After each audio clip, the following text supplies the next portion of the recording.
ഇന്ന് നമുക്ക് വീട്ടിൽ തന്നെ എങ്ങനെയാണ് ഒരു ഹാൻഡ് പൈ ഉണ്ടാക്കുക എന്ന് നോക്കാം. ഇതിനായിട്ട് നമുക്കൊരു പാത്രത്തിൽ 200 ഗ്രാം മൈദയും 50 ഗ്രാം ബട്ടറും എടുത്ത് നല്ലപോലെ മിക്സ് ചെയ്ത് ബ്രെഡ് ക്രംസ് പോലെ ആക്കണം. എന്നിട്ട് അതിലേക്ക് നല്ല തണുത്ത വെള്ളം ഒഴിച്ച് കുഴച്ചെടുക്കണം.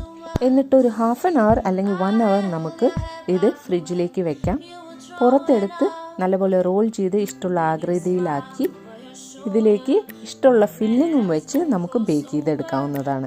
പ്രീഹീറ്റഡ് ഓവനിൽ 180 ഡിഗ്രി സെൽഷ്യസിൽ 20 മിനിറ്റ്സോളം ബേക്ക് ചെയ്ത് കഴിഞ്ഞാൽ നമ്മുടെ കിടിലൻ പൈസ് റെഡിയാണ്. ഇതിലേക്ക് നമുക്ക് മുകളിലായി കുറച്ച് മിൽക്ക് വാഷും ചെയ്ത് കൊടുക്കണം.